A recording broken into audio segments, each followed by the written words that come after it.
Ready, sir. We're rolling. Okay, can we have everybody rise for the Pledge of Allegiance?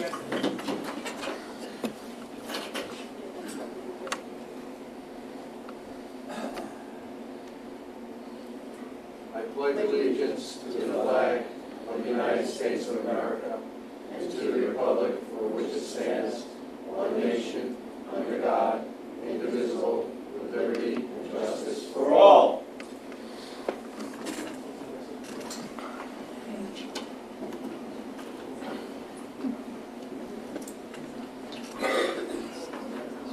Good evening, everyone. I'm going to call the Town of Monroe May 6th board meeting to order. We would like to open our public hearing for the amendment of Chapter 57 Town Code. I will preface this by saying this is a public hearing which will be one of a few. This is not going to take 1 or 2 meetings. This is something that will benefit the entire town. We're not burdened by a specific developer, or we're not burdened by a specific group. We're looking to protect and conserve the lands in the town. And this will be something that we feel as a board everyone will benefit from with the style of development along with the conservation of land. We're here to hear your thoughts, your input, and we're not here to make a snap decision. We don't feel that's in the best interest of the town of Monroe and the residents. So without any further ado, did you want to read the public notice, Madam Clerk? We should do the lead agency resolution. Before? Well, before we have anyone come up, we can do it now, it's fine, but Okay. just we'll adopt that resolution. Okay. Turn it over to Councilman McGinn. Okay.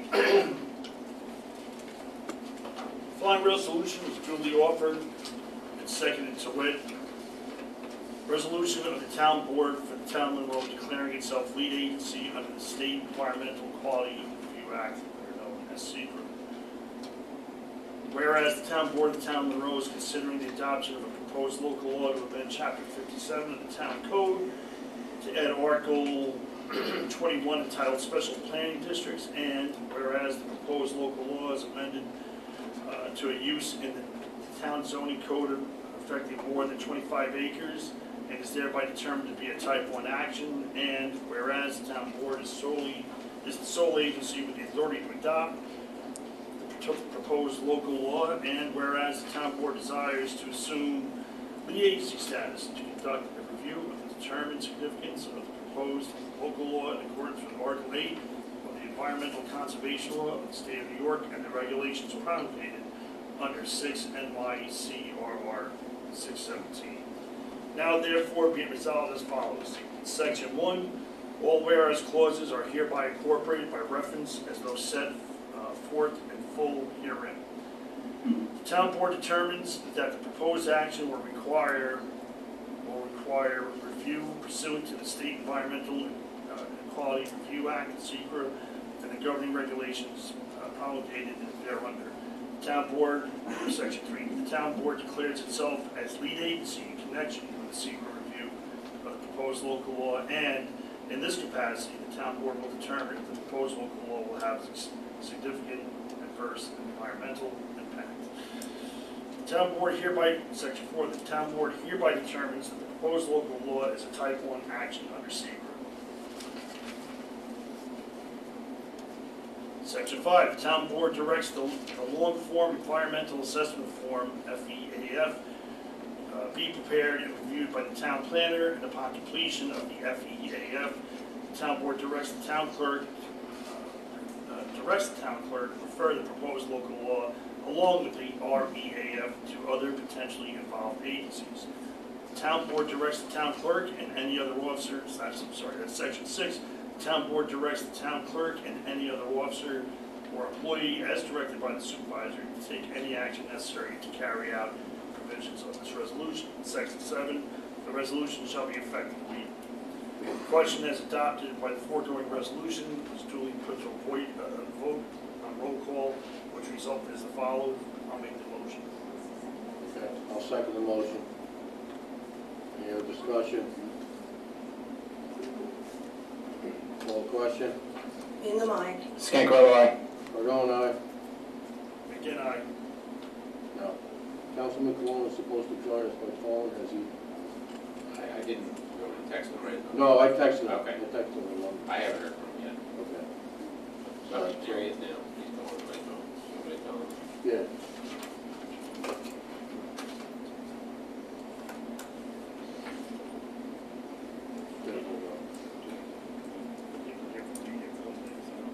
Yeah, no. All right, so we're gonna have to, it's gonna be 4-0, Yeah. and then, get him involved in the rest of it. Okay.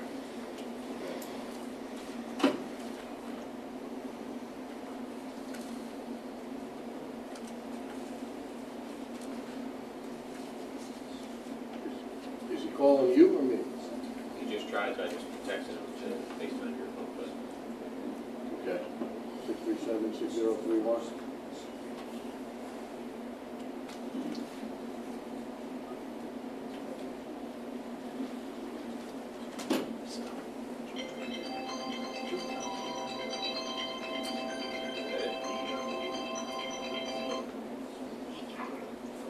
Councilman Cologne, how are you? Should be back. All right, good evening. I'm going to turn you around to the audience so they can see your wonderful face. Mike, do you want to just bring that microphone over, that extra one, to Tony? Just, or give him yours and take that one.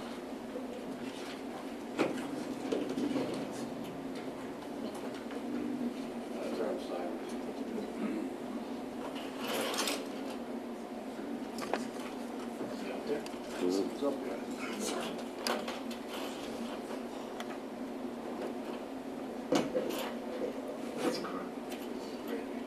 You want me to hold it? No. How about that? I would turn it like that. Oh, I got it. Here, put this in. Yeah. There we go. Okay there, Rick? All right. All right, so, the motion passes 4-0. And did you want to read the public notice, Madam Clerk? Supervisor, you want to move to open the public hearing, and then we'll put that on the record of the hearing. Okay. So we'll make a motion to open the public hearing. I'll make a motion to open the public hearing. Do I have a second? Second. Long second. Call the question. Bingham, aye. Scarecrow, aye. Cardone, aye. Again, aye. Cardone, aye. All right, guys. Sorry, Rick. Notice is hereby given that a public hearing will be held by the town board of the town of Monroe, Orange County, New York, on May 6, 2019, at 7 p.m. at the town of Monroe Senior Center, 101 Mine Road, New York, 10950. The town board of the town of Monroe is considering amendments to the town zoning code, chapter 57. The town of Monroe will make every effort to assure that the public hearing is accessible to persons with disabilities. Anyone requiring special assistance and/or reasonable accommodation should contact the town clerk. The proposed local law zoning code, chapter 57, is available at the town clerk's office at 1465 Orange Turnpike, Monroe, New York, 10950, Monday through Friday, 9 a.m. to 4 p.m. By the order of the town of Monroe, Mary Ellen Beams, town clerk. Okay, so moved. Has anyone who wanted to speak signed up? Yes, we have people signed up. Okay. So- Jim Rogers?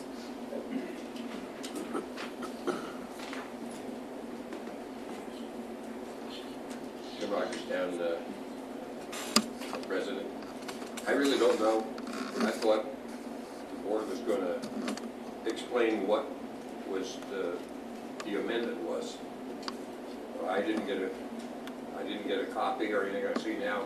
I could have got a copy, but here I am. Okay, so, Want to talk, and is there anything with the adding more density and whatnot with clustering and stuff like that? Hey, Jim, you know what? I'll go through, Mr. Rogers, excuse me, I'll be formal here. If you want to sit down, I'll kind of go through Just the I'm not gonna go basics. through the whole law, but I'm gonna go through the basics, and then this way, and then listen, then you can have, you know, you'll have a little more information on it. So, all right, so we had asked the clerk to look into we asked the town planner to look into some zoning options for us for the town board to have some flexibility when it comes to economic development, diversity of housing, and something that was a little more nimble and something we would have a little more control over than what was currently on the books, all right? So, town planner, Max Stock came up with this floating zone concept, which is used in other municipalities to kind of have, to take an area and have a diversity of housing, sorry about that, to have a diversity of housing put onto a zone that the town wants to see developed for economic development and town development purposes. So we gave them what we would like to see as part of those guidelines, which included definitely workforce housing. We want to keep our first responders, our teachers, we want to keep them local here in the town, volunteer firemen. We wanted to have a component for senior housing. We have an aging community here. A lot of those seniors do not necessarily want to stay in their bi-levels and try to maintain property anymore. The closest, other than the small units that are, I don't mean small units, but the small package that's down in the village right now, there's really not a whole lot here. Most people are having to go over to Warwick or farther for their senior housing needs. We wanted to see that. We wanted to see things that were market rate, that were currently big on the market. And we wanted to see something that millennials are drawn to. And they're drawn to, they are drawn to housing that has access to mass transit. So if they're going down the city, it gives them, ease of doing that and still staying in the area. So we wanted these things accomplished. The planner came up with this concept, and we were happy with what we saw. We thought it would answer a lot of our needs. We think there's probably 6 to 8 parcels or a combination of parcels in the town that would qualify under these existing guidelines for this type of building. Probably the biggest benefit is the conservation value of this. If a developer was to avail themselves of this, there would be 65% of the property would be placed into a conservation trust. We spoke to a local conservation trust and ran this by them and spoke to them about it. They were very, very supportive of this plan. They thought it was kind of new and groundbreaking for Orange County here, and really addressed the need to have cluster housing, but have that land that's not used as part of the cluster turned over to the town. Most cluster developments do not have that currently. It just remains in the ownership of the property or the developer. With this, it gets turned over to either the conservation trust or the town, and is then, in perpetuity not used for development. That creates buffers and creates parkland and open space and all the things that we, wanted to see, all the things that we had in the comp plan, and all the things that the folks in the town, when they came to the open houses for the comprehensive plan, said these are things they wanted to see. So that's probably the best part of it. The other thing that really we like about it is, if a developer was to say, hey, we want to avail ourselves of this plan, they have to submit, or avail ourselves of the zoning, they have to submit a full plan to the board that would be reviewed prior to even being considered for moving on to the planning board. For that, it gives us a level of control over what is built here that we currently don't have.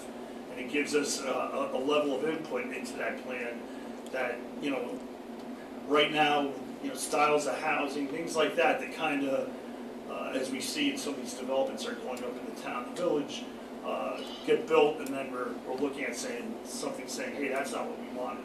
This gives us the ability to tightly control what we see and what goes on. And I think that's huge. I think that's something that we all want to see here.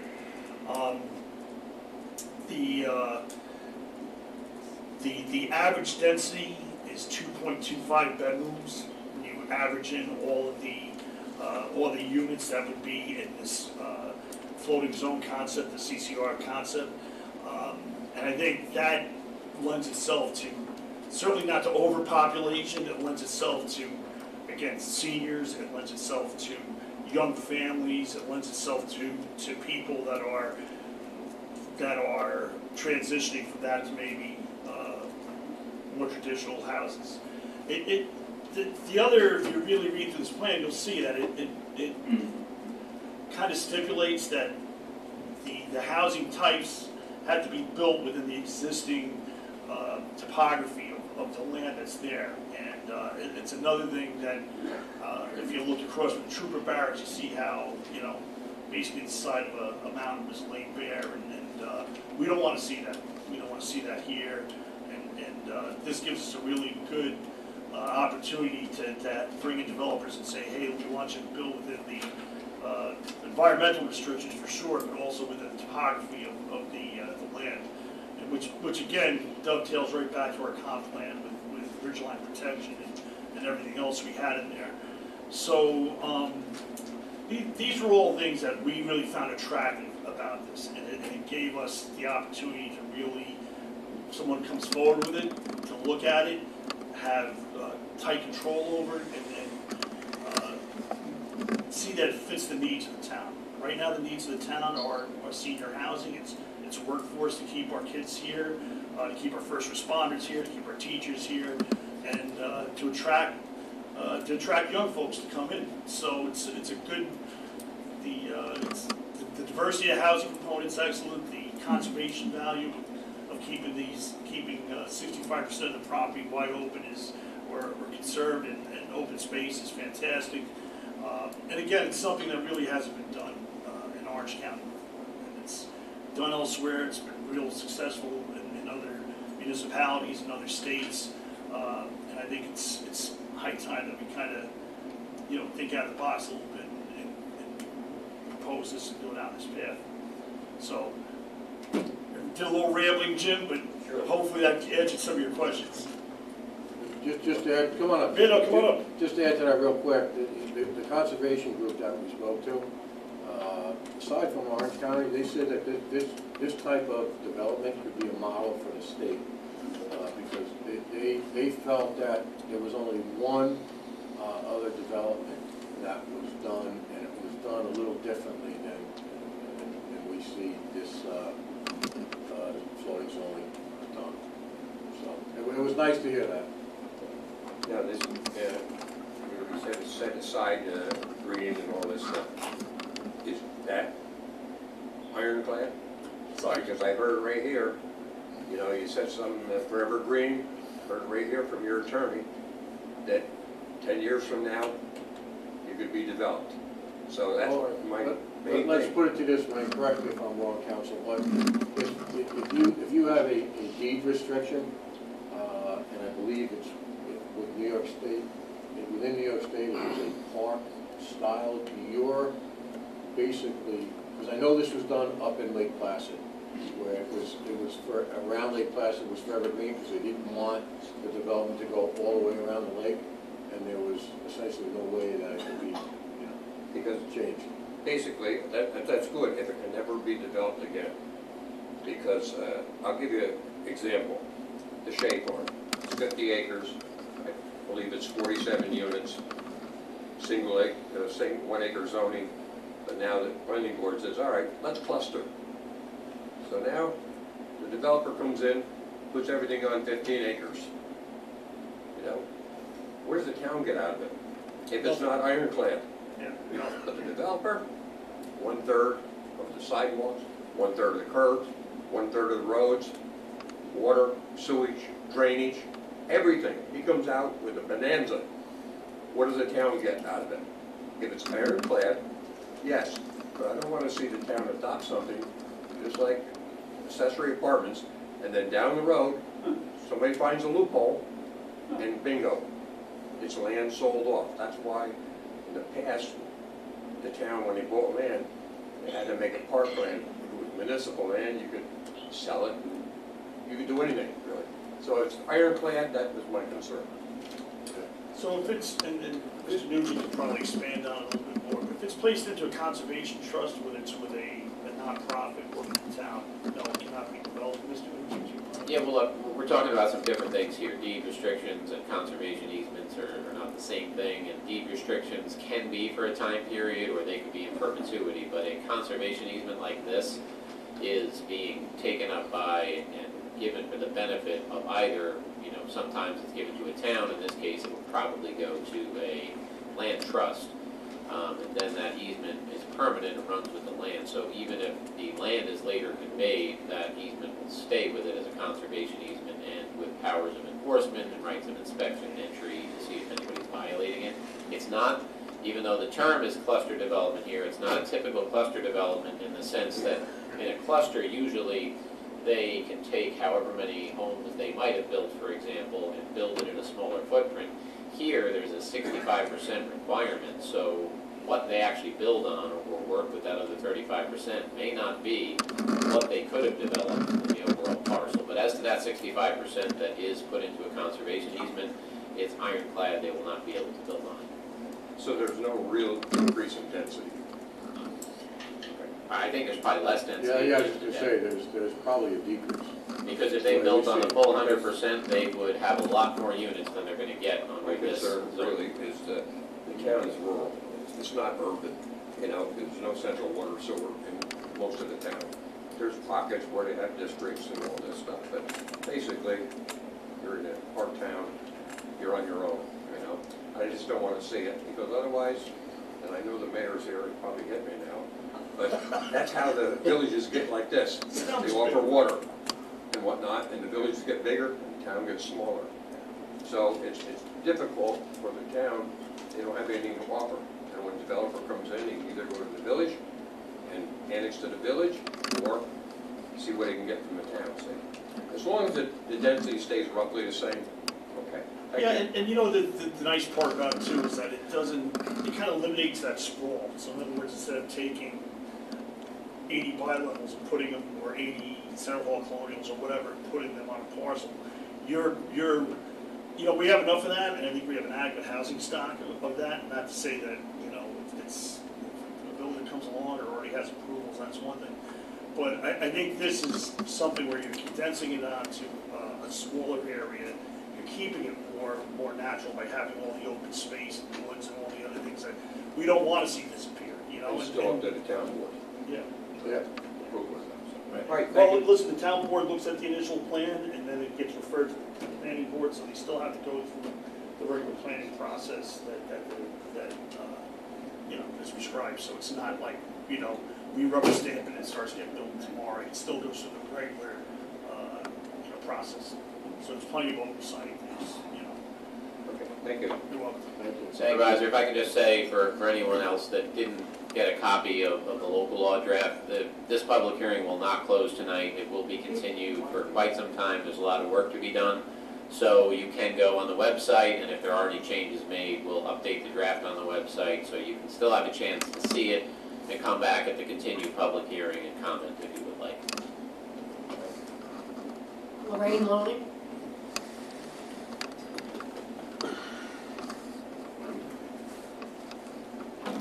Hi, Lorraine Loning, Village of Monroe. I'm glad you said that about the keeping it open, because according to the agenda, it really read like open, closed, vote. I said it at the beginning too. I know, so some of my Yeah, comments no. might be. Yeah. I got some calls about it. alarmist. Yeah, I got some calls about it, Anytime you yeah. see a public hearing, you're always gonna see that because It is an option. we do not know what board's Got it. outcome is gonna be, so we have it there as a placeholder, Okay. that's all. So maybe the alarm level should come down a smidge, just a smidge. Okay, Lorraine Loning, Village of Monroe. The addition to Chapter 57 of the Town Code seems completely odd, random, and out of the blue. I'd like to know what the genesis of this was. What provoked you to add this section to chapter 57? I've been at most town board meetings and a few planning board meetings, and I've yet to hear anyone asking to have this addressed. So I'm not sure why the town board believes that there is this great need and urgency right now. This seems to me it would impact developers only, and only a few lots, since there are all these constraints. There's geographic constraints, there needs to be proximity to the villages. By the way, is Palm Tree part of the villages? And then the infrastructure constraints that needs to provide water and sewer. So this seems like it's very limited in scope. So I'm not sure that there is a great need for this. Meanwhile, something that would impact regular folks, not developers, and has actually been brought up at many meetings, the redefining of lot sizes, that continues to languish. Many homeowners could find themselves in a jam when trying to sell their homes because their lots do not conform to the town code.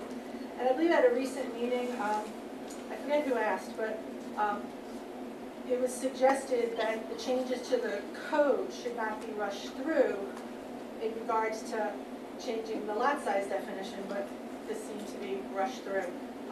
Now to my questions about the actual documents. The law allows that the town board may refer applicants to the planning board. I would like to see that to will refer to the planning board. The planning board is comprised of planning professionals, folks who have to constantly keep up their continuing education and be informed about planning and land use. Well, the town board, as far as I know, Mary Bingham is the only one who would have any planning board experience. So I really would like to see may refer changed to will refer. I also question the teeth of the enforcement component of income requirements for the 20% of units set aside for workforce housing and for the 15% set aside for 55 plus. Would this be self-policed by the HOA? Are you concerned that the HOA could look the other way if there are violations to this?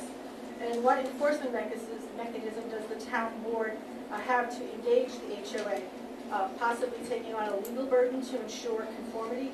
Will costs for any future legal action be escrowed to ward off taxpayers putting any future legal bills? There's also a provision that allows for multiple owners to gang up their properties to meet minimum acreage requirements. And in this age of LLCs, I would like it overtly stated that the names of all of the people involved in the LLCs need to be disclosed as part of this process. And then with the roads in these communities, would they be private or public? Who would be responsible for maintenance, plowing, that sort of thing?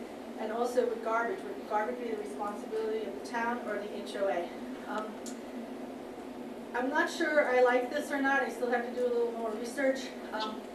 But because of the limited number of parcels and the fact that the parcels are not neighboring, this kind of smells of spot zoning to me a little bit. It's a way of getting around the master plan. And I especially don't like the speed of this implementation.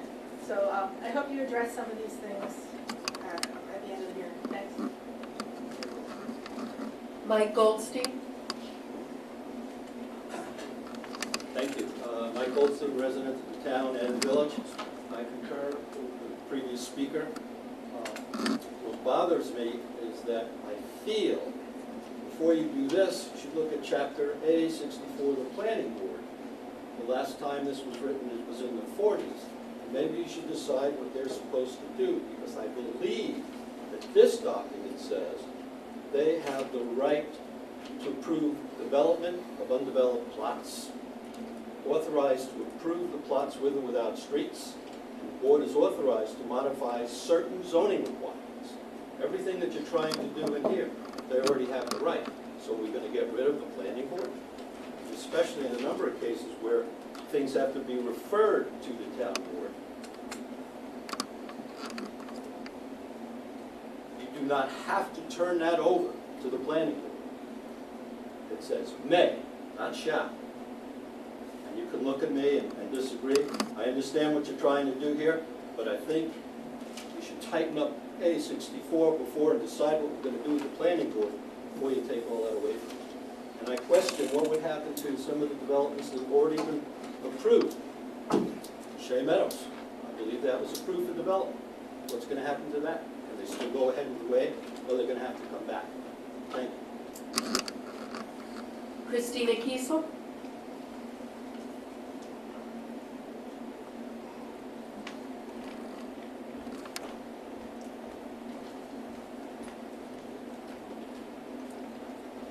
Christina Kiesel, Town of Monroe. I would like to speak tonight regarding the benefits of cluster zoning. Cluster housing refers to a development in which homes are situated in groupings close together, while larger areas of open space within the development form a buffer with adjacent land uses. This is often accomplished through small individual lots with the remainder of the land becoming common ground. This is not a new concept and can have some major benefits. Contiguous open spaces are good for conservation and wildlife habitats, as well as agriculture. Grouping homes together reduces the initial investment in roads, streets, utility lines, and the cost for maintaining and replacing those roads. Open space can provide community members with larger recreation areas and maintain the local rural residential character many of us moved to this area to enjoy. Open space can benefit the environment by providing habitat for wildlife, filtering stormwater, and runoff from impervious surfaces. According to the DEC, overlay zones are commonly used for environmental protection and can be very effective at protecting habitats such as stream corridors, ridges, wetland complexes, wildlife corridors, and rare landscape elements. I applaud our town board for working in conjunction with the Planning Board and Orange County Land Trust to take steps towards preserving open space. But while we are on the topic of preserving open space, I would like to request the board follow in the footsteps of Warwick and now Chester and look into implementing a purchase of development rights, or PDR, for Monroe. PDR is a small tax that is levied on home buyers. The funds are used to permanently preserve significant amounts of open space. This results in maintaining open space while simultaneously saving taxpayers in the long run. It costs taxpayers much less to protect land from development with PDR than to have the land developed and ultimately end up paying increased school taxes that result from new subdivisions. PDR has been successfully implemented in Warwick, and Chester is now following suit. I urge the board to look into PDR as another option for preserving space in Monroe, and perhaps having it on the ballot in November. Thank you. Thank you. John Allegro?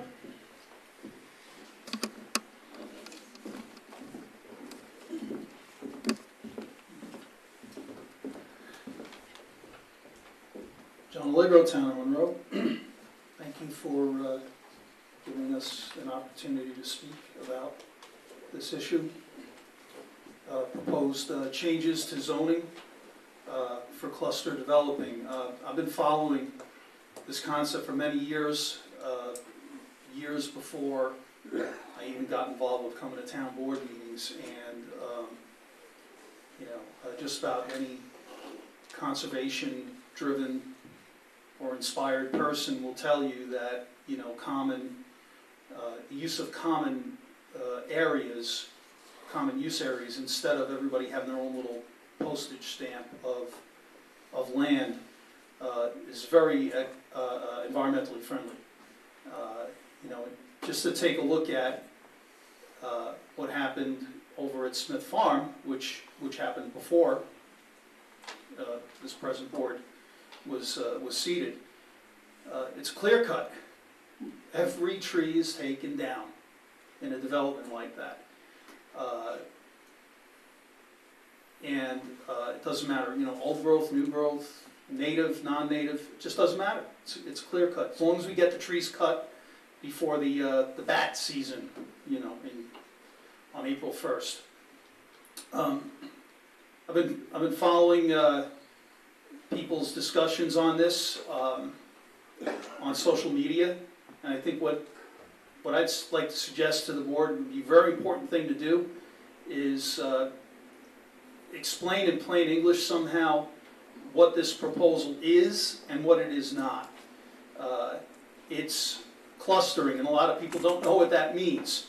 I was working out while I was waiting. I was working out an example in my head. Let's say you have a 100-acre parcel, and You have 1 acre zoning, you're allowed to build conceivably 100 homes, you know, give or take, right?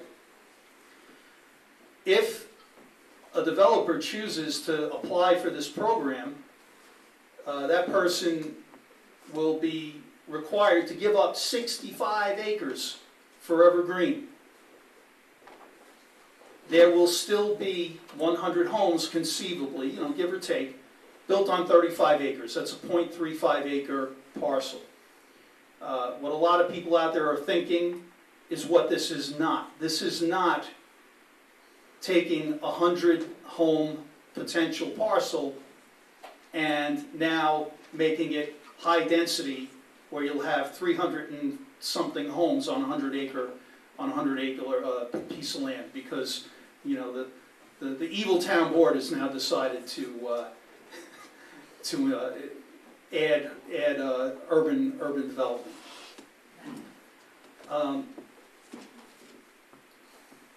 As far as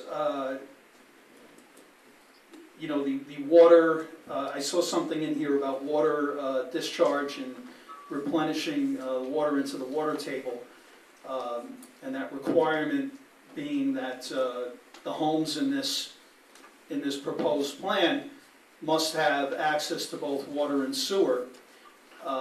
If there is a limitation to the size or the footprint of the homes, you know, I heard that 2.5 bedroom figure. 2.25.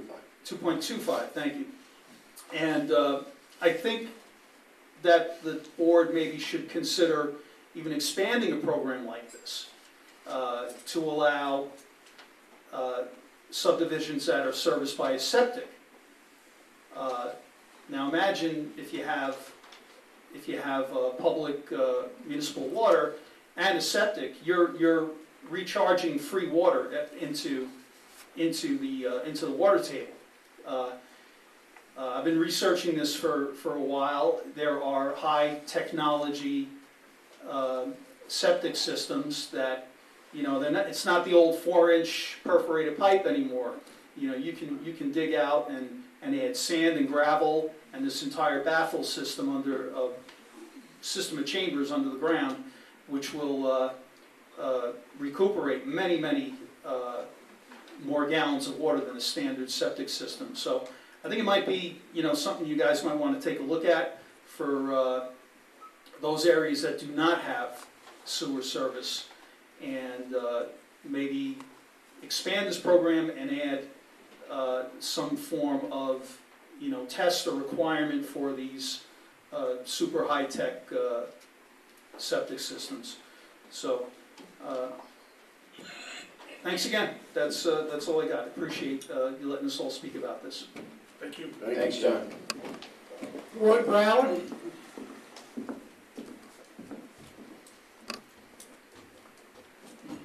Ward Brower, private citizen.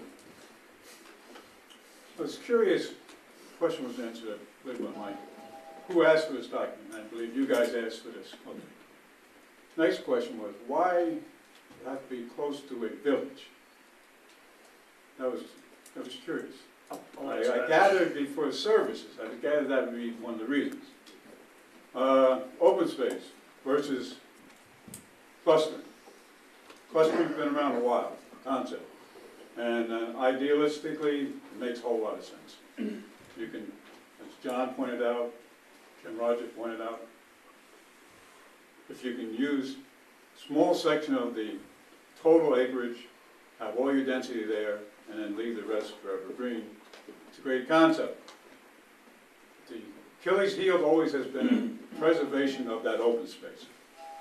And the only close to bulletproof that we've heard from Attorney Dennis Lynch was comes a designated state park. Other than that, and that's still not bulletproof, because you could theoretically, the state could overturn that ruling. So let's not elude ourselves. It's close to being bulletproof, but it's not quite. Bedroom count. We're still using this flawed unit of measurement. See, we're obligated to do a seeker, which is in New York, it's been around since 1975. However, To do a seeker properly, you need to know an actual head count, not a bedroom count. Bedrooms don't consume water, or produce sewage, or generate traffic. People do. How many people are in a bedroom? That's what you want to know. Not the bedroom count, not the number of bedrooms. I want to know the number of people in that dwelling. Otherwise, seeker is meaningless. All those parameters those engineers run through, totally meaningless. And when you hand this over to the Board of Health, say, okay, we have 2.25 bedrooms. And they look at it, they say, what does that mean? Well, our old figure says, well, okay, that's about 4.5 people.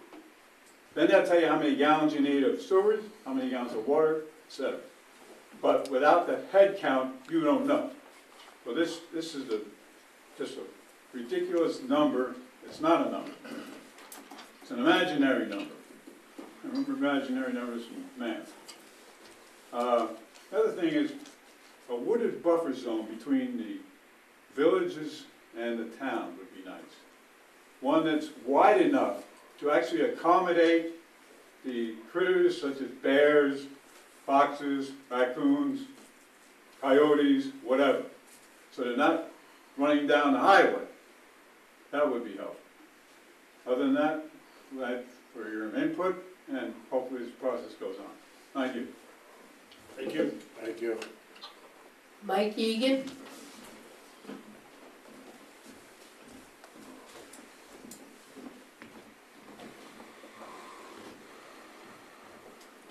Mike Egan, town of Monroe.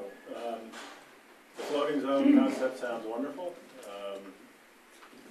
I know you're at the beginning of the process, there may be things that come out that aren't so wonderful, but at the moment, dedicating space to seniors, and, workforce housing, conserving open space, no accessory apartments, all that stuff. What's not to like, it really sounds great. I just hope it's not too good to be true. I just hope all those restrictions, and there's 2 or 3 pages of them, don't turn off developers and landowners such that they decide it's not an adequate return on their investment. It's easy to sit out here or anywhere else and come up with all sorts of restrictions. So we ought to do this, we ought to do that, but you know, there's unintended consequences at times, right? If you make something too restrictive, then it doesn't happen, and then other things happen that you didn't like. So I applaud you for it, and I hope you listen to all the input and come up with something that really makes this happen. And in general, it's great to see the town think outside the box. And I'm going to sort of stay on the theme, but switch the subject a little bit and say that I hope you think outside the box for solutions north of Route 17. Where, you know, a small handful of landowners who got shut out of the 500-acre annexation, or some of their land was, some's in the 164, got into KJ, the rest didn't. And they don't like the zoning. They think they can't make a return on investment, not one they like. And this is not a new thought. I said the same thing to the town board when you were adopting the comprehensive plan. And so I think that, you know, we've now seen what happened, and that is they said, well, then we'll just form a village. And New York State's law is so poor, this village creation law, it's a backdoor to trouble, it's an invitation to trouble, that they've used it, you know. And hopefully it won't come to fruition, but I think it's an unintended consequence. And I urge you to think flexibly up there too, and look for a way to diffuse that situation such that these landowners and developers, and there's only a few, small handful, can feel that there's something in it for them that provides an adequate return on investment, they can build it out in a way that's a compromise, not a village where they control their own zoning and can be extremely dense, but stay in the town of Monroe, a compromised density that allows them to do it, build it out, put this behind us. It's not going to go away. Thank you. Thank you. Thank you. And that's all I have signed up. Anyone else? No? Okay. and some of the, Lorraine, I'm sorry, I'll answer some of your questions I can't answer, and those are things we'll look into as we go through this process. I think I described what the genesis was of us looking to do this. It was to think out of the box to provide a diversity of housing types, to do something for our seniors so they can stay here, do something for our kids so they can stay here, and to lock down our open space. Those were the primary drivers of this. And it's also, when you look at how other areas of the country do their zoning, or do their projects, this is how they're doing it. It's mixed housing types that create a community as opposed to suburban sprawl. And you know, it kind of gets into what Mr. Egan was saying. If we can provide for developers, I think Mr. Egan said, like, what's the benefit to them? And the benefit to them is you know, it lessens your infrastructure costs, so that's a plus right there. It streamlines the approval process, because they're coming with basically their site plan. This is what we want to do, and then we're saying, well, this is what we want to see, and it kind of goes back and forth, and then it goes to the planning board, kind of dovetailing what you said, Mr. Goldstein, for them to do their work on it. But it lessens the time for the approval process to get things done. Sometimes you've seen these projects, they languish for years, they lose interest, they flip properties, and then we wind up with what we clearly have here today, which we don't want. We want people to go in, we want them to build, but we want them to build what we want to see there. You know what I mean? So that's the kind of our reason for doing it. And the other thing is, when you do this type of development, concept, zoning concept, you're attracting national developers. You're not getting what we've seen over the years with some local developers that came in, went bankrupt, flipped properties, did things that didn't help us out, that didn't benefit the community. It helped them, but didn't do anything for us. This gives us the ability to bring in talent, if you want to call it, people that have been successful in the past and had built these types of communities, and it's an economic hedge against the town going downhill in a way, you know. So I hope that kind of answered your question a little. The lot size, that's going to be addressed a little bit later on. The acre, that's going to be addressed a little bit later on in the meeting. The enforcement of the senior, the affordable, Mr. Nugent, could you, I know we kind of discussed that would be a function of the town, the HOA, or that's something, depending on the structure it takes. Yeah, I think that would ultimately be, something that it's part of the plan that gets approved, down the road. It could be an HOA or it could be the town. That's, nothing is set in stone at this point as far as enforcement. It could be both. If we wanted to have town powers to, enforce that, the town can have that power in addition to the HOA may have its own board, working with the town. So that's the kind of thing that we're here to listen to and consider. Okay.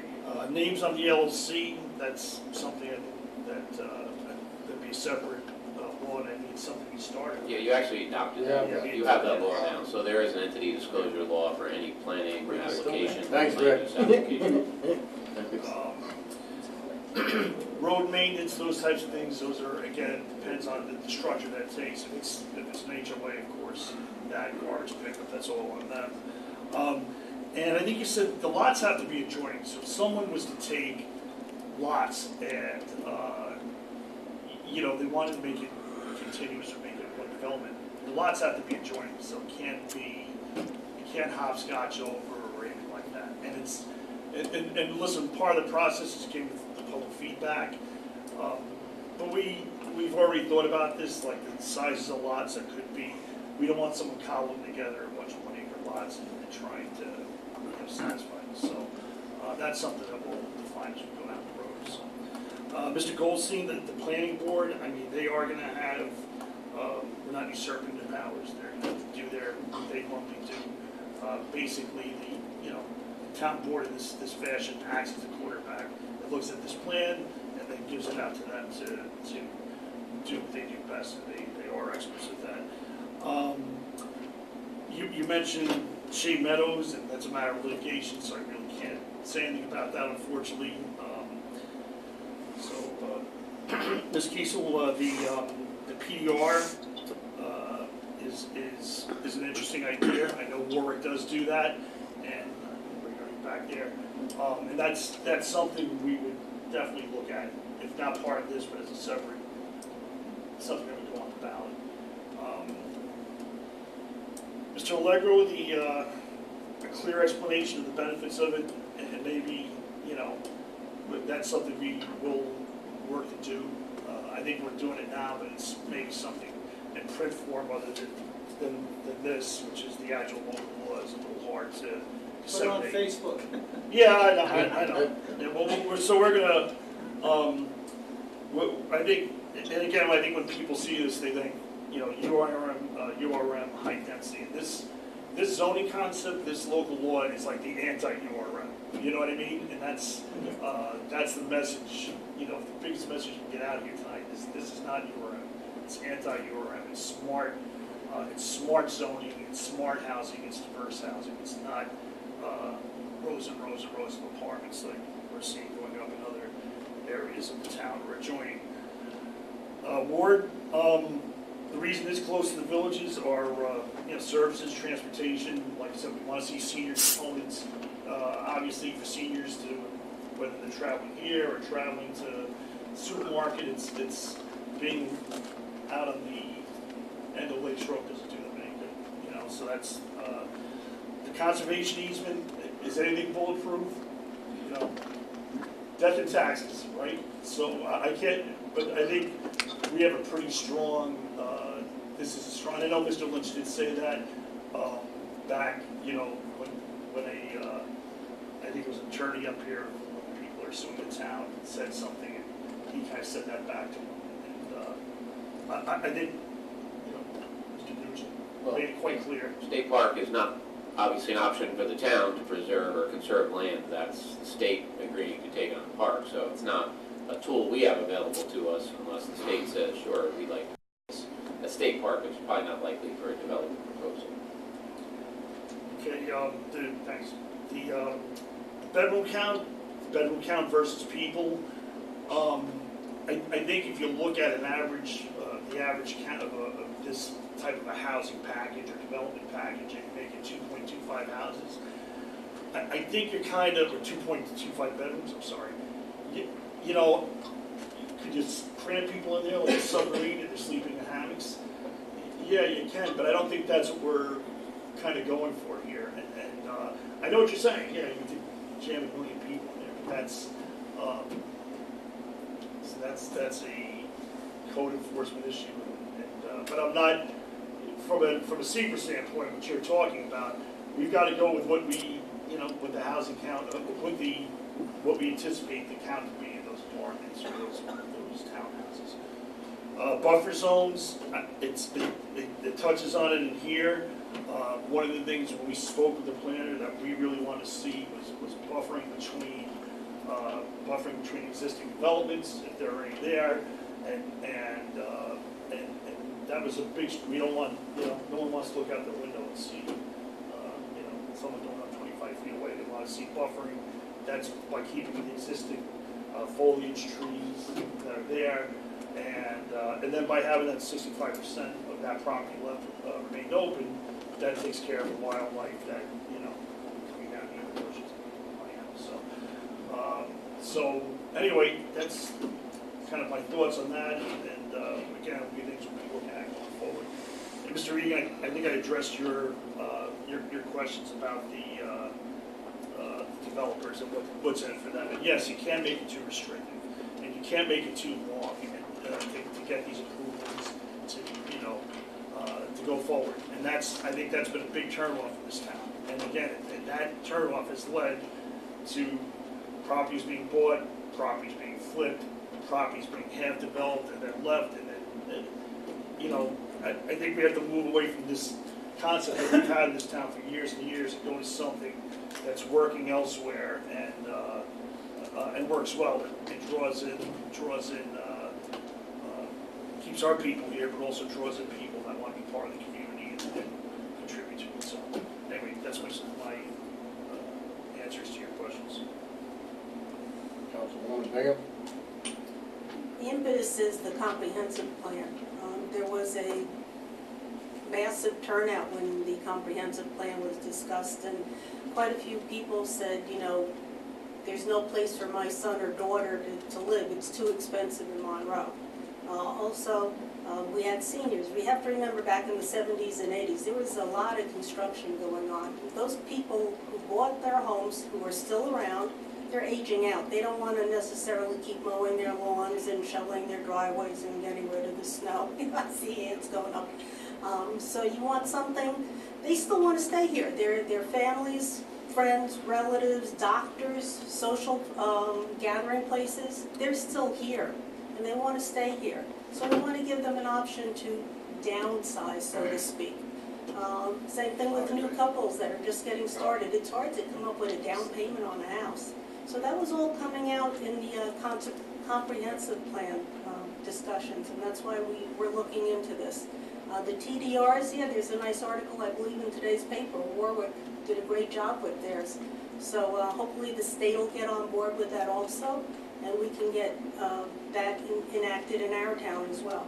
I think Mr. McGinn did a good job going over a lot of the other topics, but those are my basic comments on this. So the most important thing here is it isn't cluster housing, it's more important that this is land conservation. So the goal here is to keep the area rural, and thank you for everyone's positive comments. That's all I have. I'm just going to talk in generalities here. So this board does not have any ulterior motives here. We're looking to make sure that people stay in Monroe and people want to stay in Monroe and people want to move into Monroe. Because over the last 6 to 10 years, unfortunately, it's gotten away from that. And that's not what our intention is here. Our intention is to make sure people stay here. We don't want them to all of a sudden say, I'm out of here, I'm moving out of here, because you see what happens. I got a few calls today. I don't look at Facebook for all the comments and things that go on when a topic is brought up. And I got some calls today about it, and I said, listen, I said, the negativity and the assumptions that fly on Facebook only create more fear and distrust in this community. So if you're on Facebook or you're making a comment, I don't think it benefits us. We're here to help benefit the town of Monroe. We're not here to create fears that make people want to leave. It's getting a little tiring, running into people after a comment like that, or somebody calling up and you get, I'm out of here. Well, that's not what our intentions are. Our daughter just bought a home on Pine Tree Road. I'm here for life. I don't intend to leave this place. I want to die here. I've been here since '69, and there's no reason that anyone else in this town should feel that way if you have faith not only in this board but in our town as a community.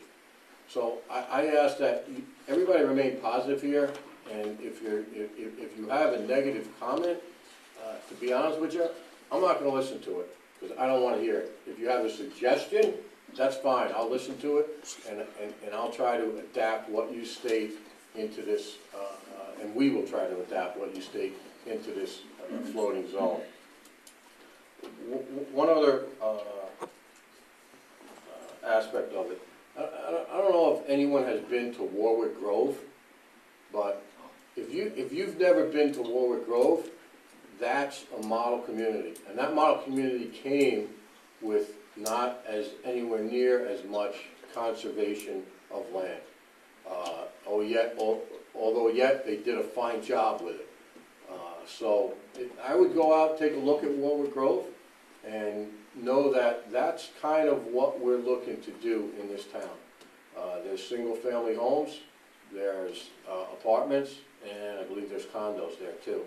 and they're 2 and 3 stories high in some aspects of it, but you don't get that urban feeling there. You get a suburban New England type feeling. Jimmy? Whereabouts is it? Warwick Road, you know where the new library is? Yeah. Okay, continue past the new library. Library will be on the left, that road goes right into it.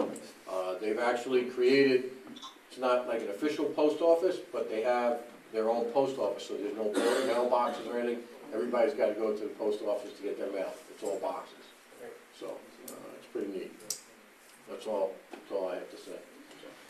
Supervisor, I just want to, so everyone's clear, there was a reference about the planning board and the referral. There's really two components to this floating zone, and essentially, I don't want to assume everybody read this or understands floating zone, but basically it's a floating zone because it's sitting up here until somebody applies to put it on their property, okay? So if they have the requisite number of acres, the 80 acres, they can make an application. The town board's review and approval is of whether or not that floating zone is going to be permitted to land on those parcels. However, that approval is still conditioned on a site plan approval by the planning board, which must follow that. So any actual development would not only be presented in concept to the town board as part of the floating zone process, but once the town board says, okay, we're good with this conceptual development, that actual site development plan still has to go through the regular planning board process. So they still retain all the powers that they have. They may change it, they may make suggestions and do what they normally do. And if somebody doesn't go through that process within certain time periods that are set forth in the law, the zoning for that parcel reverts back to what it was. So in other words, you don't really get the floating zone until you have site plan approval from the planning board for your development. Councilman Cologne, any comments? Just a few comments if I may. The issue of how many people per bedroom was brought up. It's been brought up a number of times. And the issue was that you have to get a head count and not a proposed count. The only way you're going to get a head count is after the people move in, so that's ex post facto, that's after the fact. So the only thing that we can do is to put in maybe when we police, maybe a limitation, but that's about it. But you cannot tell people, oh no, you can only have X amount of people in your town. We're not in that business. The only thing we can do is to outline how many bedrooms they have, and that's about it, and hopefully they'll stay within those confines. Second, another issue was brought up about septics. Myself and a few other board members have spoken to the planning board chair some time ago about super septics and what we can possibly do. So there is some of that that's being looked into right now, even with this concept. And this whole new concept is to develop value. People who are buying the concepts, the condominiums, they want a value to their home.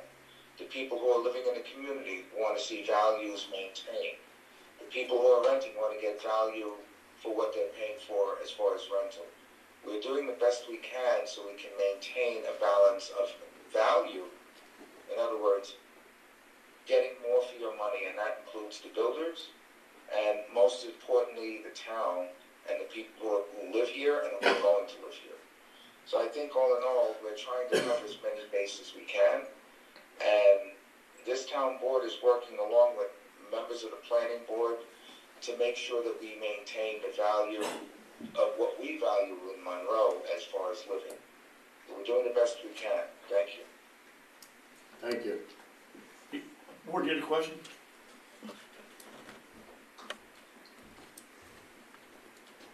This is to our attorney. No. Who would be the lead agency? The town initially gets the proposal, and you say we'll refer to the planning board, but in a secret process, who is the lead agency?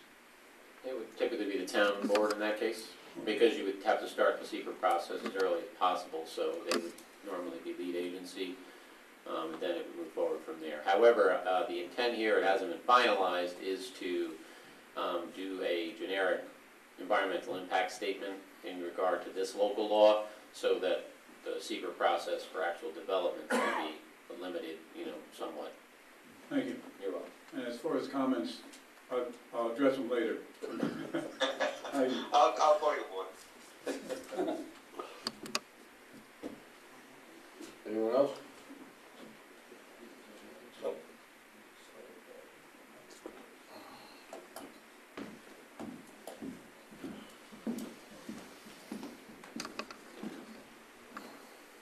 Good evening, gentlemen. My name is Herman Waxhaw, I'm sure you all know. I was just in my office listening to a video from this board on April 1. There was 2 items that amazed me. I would appreciate if I can address it. One is... Well, wait, 1 second. We're doing You can address this at the public comment at the end of the meeting. This is a Okay, I'm public sorry. hearing. That's all right. Yeah, no. I We're know doing you the public came in late. hearing. This is yeah. a public I'm hearing, sorry. so Yeah. we'll be happy to I'll address, I'll wait. be happy to hear your comments. No, hang in there, we'll get to you. No other speakers? So you Make a motion. Okay. continue to the deep, Yeah. to the next meeting. Good. You want to make that motion? All right, I'll make a motion, we close the hearing and... No. I'm sorry, no. not close the hearing. Continue the hearing, people are like, he's lying. Continue the hearing, at the next town board meeting, which is May 20th, May 20th. At 7 p.m. 7 p.m. I'll second that motion. Any other discussion? Call the question. Bingham, aye. Scangarello, aye. Cardone, aye. Good night. Kelowna. There you Okay. go. I'll let you go after Cologne, after Scangarello. Okay. Oh, I'm sorry, after Councilwoman Bingham, sorry. Okay. All right, so move. We need to set the public hearing date for the official formation of Water District 14. We have all the information back from our engineers. There's one small item that I have spoken to Mayor Dwyer about, but we'll talk about it between then and now and then. So, I'll make a motion that we set the public hearing date for the formation of Water District 14 on Monday, May 20th at 7:30 p.m. Second. Second, Councilman Scangarello. Any other discussion? Call the question. Bingham, aye. Scangarello, aye. Kelowna. He goes, Cardone, aye. Good night. Okay, so moved. Okay. Right into community announcements. A couple things. First thing is, if nobody has noticed, and I say this, it's in town, there's a new pizza parlor that is open next to Daylight Donuts and Yoon's. It's called Pizzarama. Opened about a week and a half ago. Another new business in the town. There is, Orange County is developing a long-range transportation plan for 2045, 25-year plan. And that will serve as the policy foundations for decisions the county makes about its transportation system over the next 25 years. They want to hear from you. If you have ideas about transportation investments, policies, initiatives for the county to consider, you can please reach out to them, and your ideas may be submitted up until May 15th. I'm going to post this on our website because the address is just too long, numbers, letters. I'll leave this up here if anybody wants to take a look at it, but we'll post it on the website, and you can have your comments submitted. Okay. Next item on the agenda is the audit of claims. We have, and I would say we passed this with the intention that the vouchers are approved by the board, because I don't believe we have 3 of them yet, 3 signatures yet. And bear with me a second, my apologies. Okay, so the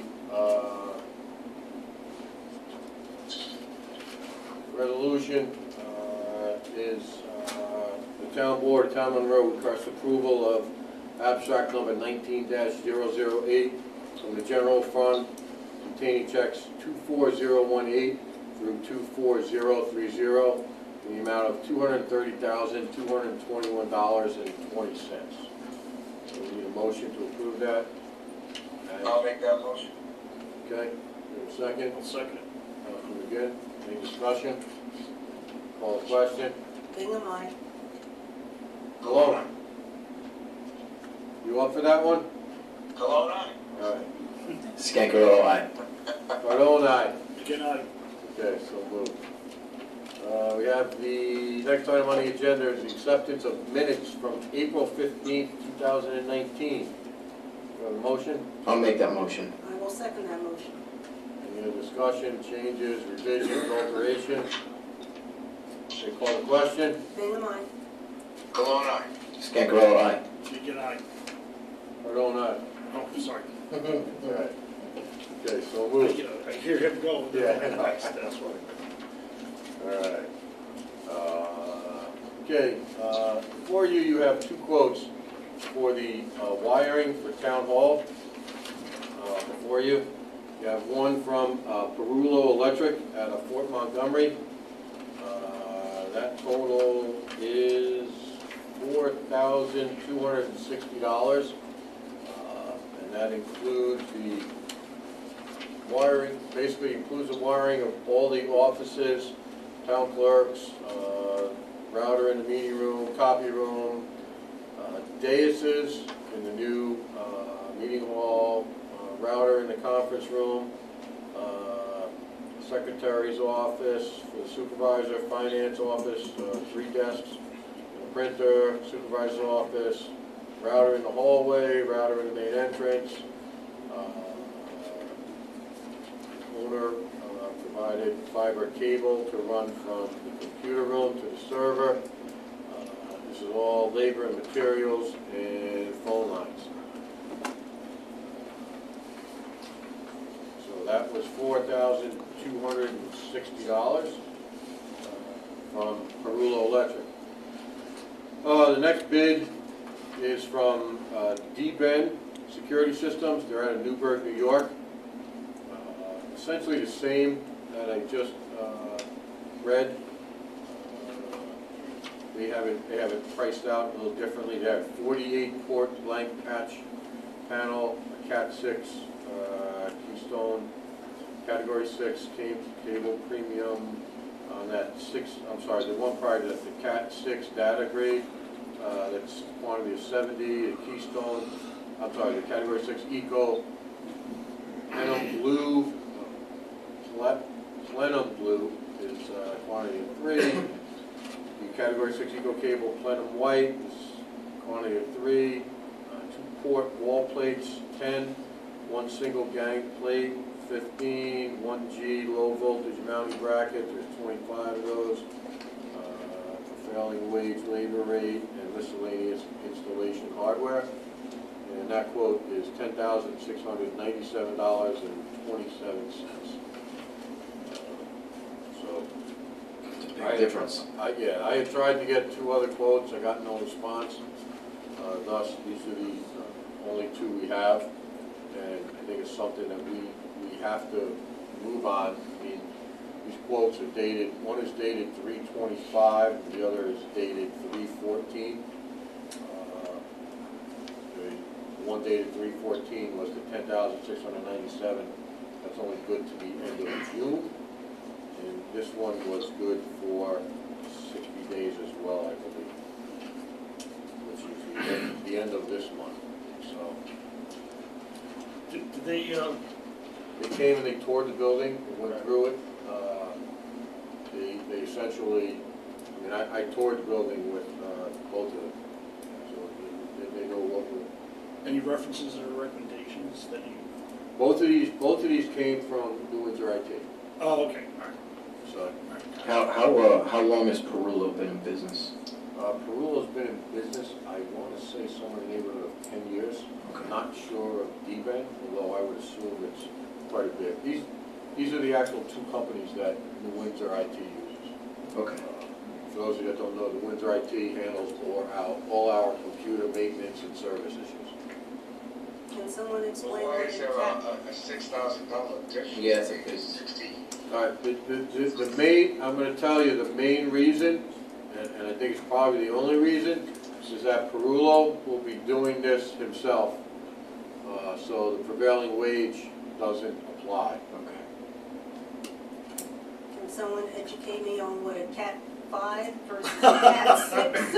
It's the size of the cable and the capability of what. So is a 6 better than a 5? I believe a 6 is better than 5, yes. Okay. Because also D-Ben is gonna also snake it through past the fire block and repair the sheet rock and do a couple of things that I didn't notice Perullo had as far as their installation. Perullo has to do the same. He did, Yeah, did he mention that he was gonna go past the fire block? I don't remember reading that specifically. it's not in there specifically, but it's the only route you can go to get to Right. where he's got to get. I think it's a no-brainer to use Perullo.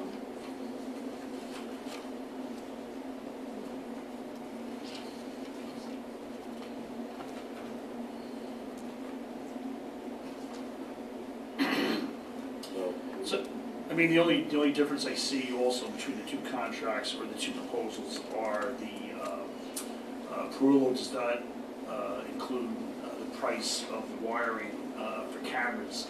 Whereas I don't know if D-Ben is including it or not including it, because they don't specify. But No. depending on what kind of camera setups you go with, it may not matter. We had talked about going with wireless, so. Yes, so it may not be a difference. Listen, you can't beat the price. No. You know, No. I'll save 6,000 a day. Yeah, absolutely. Even if you have an overrun, how much, it's not gonna be a $6,000 one. Even if it's double, you're still Yeah. saving $2,200. Yeah, so it's no brainers for me. All right, somebody want to make a motion? I'll make a motion, we accept the proposal from Perullo Electric for the town hall, new town hall wiring. For the I'll sum second. of- What's that, Rick? For the sum of 4260. Yeah. 4260. Second, Michael. All right. Any other discussion? Call the question? Bingham, aye. Kelowna. Scarecrow, aye. Cardone, aye. Again, Okay, so moved. Next item up, Councilman McGinn, the State Police Barracks HVAC. okay, we have a proposal here, the the HVAC system in that building is not adequate. When the addition was added, the way that it was done back then, which is long before our time here, 20 years ago, the section that was served, with the extension that was put on there and the ductwork that was ran, was not, was probably not the best workmanship that was done at the time, all right? So they have a constant problem where the building is basically too hot for them. And we've had a number of times last summer where the AC unit would never shut down. It would just run continuously. We have to, parts would burn out, service it. So we put this out just to try to figure out what could be done. We had two proposals, and the 914 or 914 Heating and Cooling gave us a proposal for $11,250 that we felt, based upon their previous work in the theater and some other town hall properties, town properties, would probably be our best option. Price-wise, it was our best option, and for us, they're kind of a known entity. We know the work that they do, and so I'm going to make a motion that we authorize the repair of the AC system and the enhancement of the AC system for the trooper barracks, and that amount $11,250. Do I have a second? Second. Second by Councilman Cantarella. Any other discussion? Call the question. Bingham, aye. Cologne, aye. Scancarello, aye. Cardone, aye. Begin I. Okay, so moved. All right, next item up on the agenda is trees for tribs. Trees for tributaries. So this was brought to our attention by Councilwoman Bingham.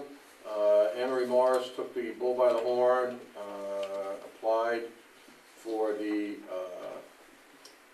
grant for this, and it's through the New York State Department of Environmental Conservation Hudson River Estuary Program. And this is going to be for Monbassia Park along the West Monbassia pond side.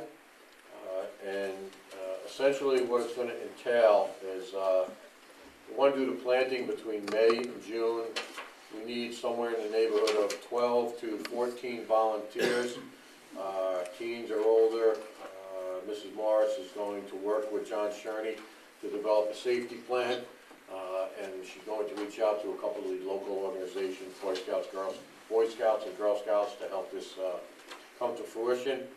There are going to be a total of 130 plantings. There'll be 10 trees and 120 shrubs. The shrubs will be about 5 foot apart. The proposed trees are red maple, river birch, swamp white oak, sycamore, and black gum. And the shrubs are northern bayberry, red osseous dogwood, swamp rose, arrowwood, verbena, pussy willow, sandbar willow, and red chokeberry. The length of the area, which is along the side of that pond slash stream, is about 300 feet. Anybody have any questions? We have to pass a resolution because of the fact it's a grant. And they designated the planting date as Sunday, June 2nd, 2019. So, we need a motion. Want to make a motion? No, I'll make the motion. Okay. All right, so I'll make the motion that we accept the grant and go forward with the program. The New York State DEC Trees for Trips program. Yes. Okay. Second? I will second. Okay. Call the question if there's no other discussion. Bingham, aye. Cologne, aye. Scancarello, aye. Cardone, aye. Oh, begin I. Okay. All right. Next item, we have a budgetary transfer for the senior center within the boathouse department. Transfer is from A7120-2000, which is the equipment. It's for $120, and that is going to, or which she would like it to go to, A7120.4109, which is other expenses. It's essentially advertising for the boathouse for jobs and I believe the opening. I'll make that motion. Make that motion. For the approval Second. of the budgetary transfer. Second. Councilman Sangarello. Any other discussion? Call the question. Bingham, aye. Cologne, aye. Scancarello, aye. Cardone, aye. Begin I. Okay. Next up, we have a resolution to approve, give me a second here, Vencislav Stravets request to return of his escrow, which has a balance of $1,150 from account Z030-2018. The planning board has approved the return of this escrow. Final payment has been made to Ferrick Nugent McCartney, and the decision has been granted.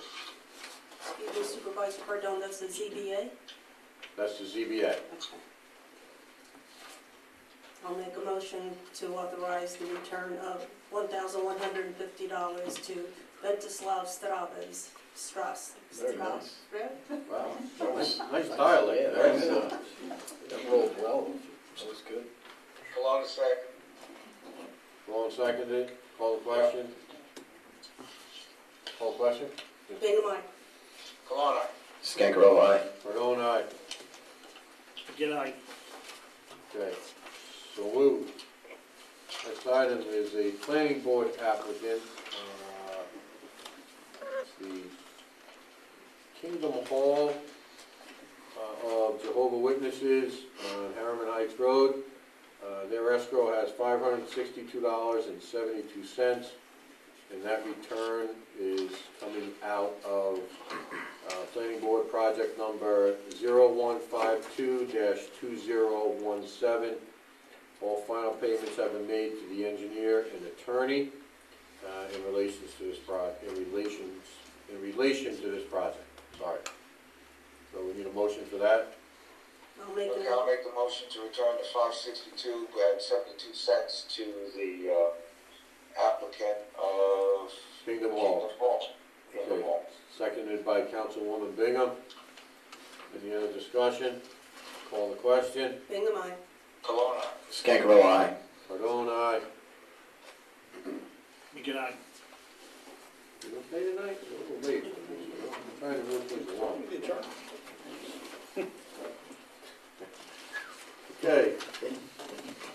We have an expenditure request for the assessor's office for Nancy Ugaletta, who's the assessor's clerk, to attend Cornell University's Assessor's Seminar training from July 14th through the 19th in Ithaca, New York. The total amount is for $2,197. Here's the breakdown. Tuition is $525, mileage is $544, meals is $456, hotel is $600, for a total of $2197. I did not get any paperwork on this, so I missed April today. So what I would like to do is to hold this off, because I'd like to see a breakdown. Sometimes these seminars include meals, so I just want to make sure that we're not, overspending or paying for meals that are being provided. And could you also ask about the mileage? Is there any chance she could use one of the town vehicles? Yeah, we can do that. It's not a problem.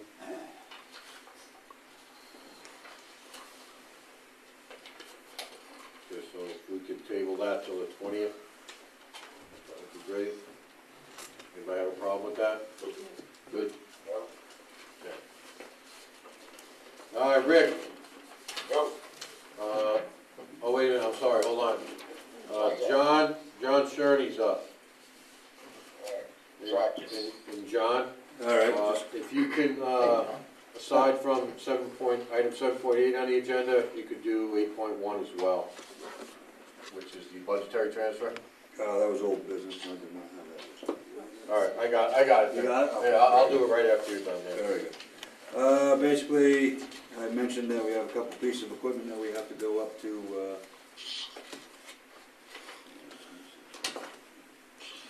Auctions International, and the equipment is, I have a light tower. I have no model information on that or serial number, that's how old it is. Actually still runs, it's a gas-powered engine plus lights on it. This went back to Roy's days. I've used it maybe once when Roy was here. So that has to go to Auctions International for sale. I have a 1990 Cushman mower. You have two of those. I actually have two of those, yes. Both are 1990s. One was buildings and maintenance, and one was highways, and both of them are basically 1990 machines, and they need to go. Time to go, time to retire them, and hopefully somebody will buy them. If not, we have to surplus them anyway. And the 1990 Bomag roller. We replaced that roller very shortly ago, and we've used the new roller 5 times already, but this one has to go. As I said before, the parts on this were over $18,000 just to put some braking systems on it, so it was time for that machine to go. So I'd like to put them on Auctions International and see if we get any revenue out of it. Okay, Sounds good. I'll make that motion. I'll second. Any other discussion? Call question? Bingham, aye. Colonna. Scancarello, aye. Cardone, aye. Good night. Very good, learned. Speaking of the roller, that was your contingency transfer. Yep. Okay, and that went from DV 1900-0000 from contingency fund to DB 5130-2000 to machinery and equipment at the amount of $26,500. And that was to pay for the HO pen, That was the the purchase of the Caterpillar roller, yes. Contract, yep, okay. All right, so I'll make the motion to approve that transfer. And I will second. Any other discussion? Call the question? Bingham, aye. Colonna. Scancarello, aye. Cardone, aye. Good night. Okay, so moved. Now, I just have 2 announcements, if you don't mind, while I'm on the mic. Sure. Weight restriction signs are up on the Scunny side and Forest Ave side. I know you'll be happy to hear that. After the resolution was passed for that, and I'd also like to, I see the mayor here, so thank the Village Highway Department for loaning us their roller. Had it a couple times about a month ago, and actually their skid steer with the milling machine on it. It was a big help, so thank you guys for that. Okay. Councilman Cologne, you're up. 5G service for the town of Monroe. Okay, I had a discussion with one of the service people on Opt Online. I asked, inquired about the 5G rollout plan and what it entailed. They said they're not ready yet, it hasn't been done, but what I would like to have is a discussion at the next meeting when I'm present about 5G and does it represent any hazard? I recall when we tried to put a new cell tower in up in the backline area of highway, there was an immense amount of discussion about it. I would like to hear from the public, both positive and negative, if they feel that they want to speak out. I would like to get out ahead of this issue before it happens. If there's no problems with the general public, then so be it. But I think we should have a discussion about it because it's going to be a considerable amount of these collectors that are going to be putting out. I believe it's less than 1/3 the distance of the old cell towers. So I have some concerns in the back of my mind, but I would also like to hear from the public at large. Do you want to, do you want to set something up for the next meeting to ask for the public's input? Yes, I'd like that. Maybe we can do it a half hour, like 6:30 maybe, and just get some input and maybe include that later on if need be. You want to do it after our public hearing? We can do it after. I know it's tough for Councilman McGinn and Councilman Scancarello to get here. If you want to do it at 6:30, Okay. that's fine. So I'll let's- just, you know, I Well, mean, I'll make it, but No, we can put it back on the agenda. it's not like, you know. All right, so you know what, Rick, let's set it up for 6:45 that night? I'm fine with 7 o'clock. I mean, just 5 up. All right. No, 6:45, 45. Right, but I mean, what I meant to say is you can make it 6:55 if the guys need some time to get back, because I know they have an extraordinary travel. Right. 6:59. Yeah, 6:59 it is. All right, so let's, Mary, you okay with that? I'm fine with either time. All right, so we'll make it 6:45 next meeting. Okay. Council, you can stroll in at 7, I think we'll do it right. I would actually, while you're on it, consider the other public hearing up at 7:30, but again, what happens sometimes is if you don't have a lot of speakers, you can't move on with the meeting until 7:30 if we finish at 7:15, so you may want to move the continuation, I'm sorry, the other one that we scheduled. Award District 14? Yeah, maybe move that to 7:15, Come on, and you can always do this one at 7:30 unless it has to be up front for some reason. Can't we just say 7 o'clock or as You soon could- as thereafter? Yeah, you can put them all at 7 o'clock, because it's really, as the announcement would usually say, as soon thereafter as can be heard. You know, some people space them out 15 minutes just to sort of set the order that they're gonna be in, but they almost never start at that time. Yeah. We've been to that Okay. building before.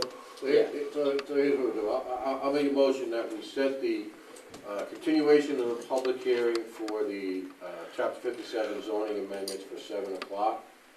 The Water District 14 public hearing will set at 7:10, and then we'll just put this item on the agenda, since it's not a public hearing. Yeah. Put it on the agenda as the first item up. Okay. You okay with that, Rick? Yeah, I'll have some more info by then. Okay. All right, thank you. Thank you for researching that. Okay, item 7:11. Call the vote on that. Oh, yeah, I'm sorry. Do we call the vote on that? Bingham, aye. Well, who seconded it? We had, who seconded that? Yeah, so- Second. Second by Councilman Scancarello. All right, Call the question? Bingham, aye. Colonna. Scancarello, aye. Cardone, aye. You know, Okay, so moved. Item 7.11, we need to table to the next meeting. The applicant did not submit everything, and he also called me today and asked that it be put off. So I'd like to table that until 7:20, You skipped. 5:20. You skipped 7:10. Okay, I'll get you on next, since I brought this up. Sorry. Okay, so, acre zoning, there's been a lot of Oh, wait. discussion. Oh, No, since I brought it up, let's just make that motion and approve it. okay, so, To table it. to table it, Do fine. we have a second? Second. Second, Colonna. Okay, call the question. Bingham, aye.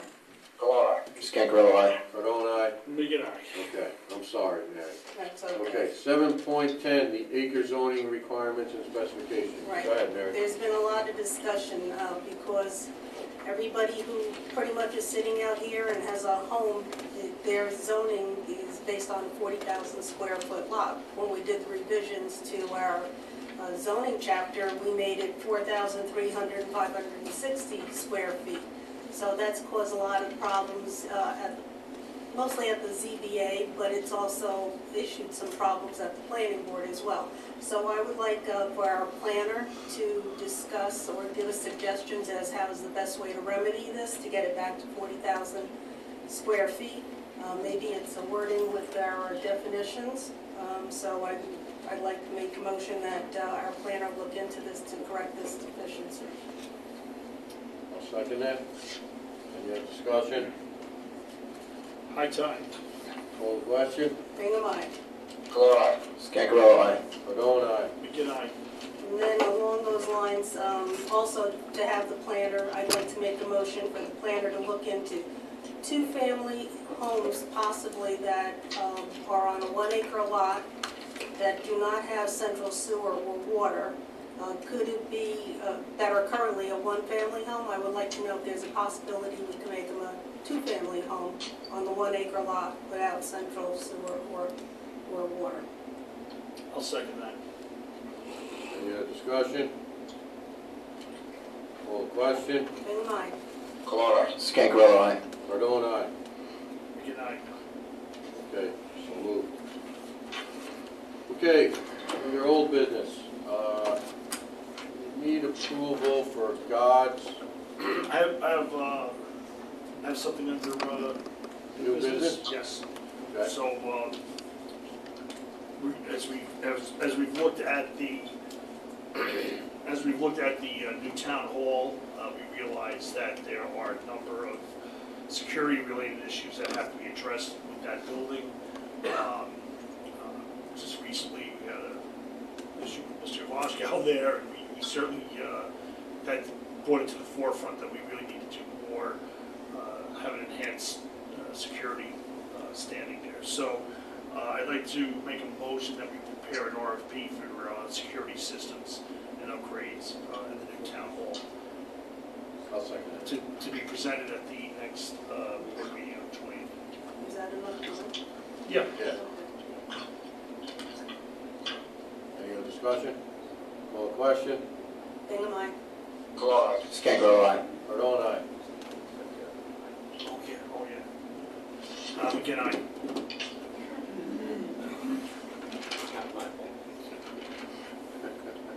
All right. We're talking about the game, it's town business we're talking about here.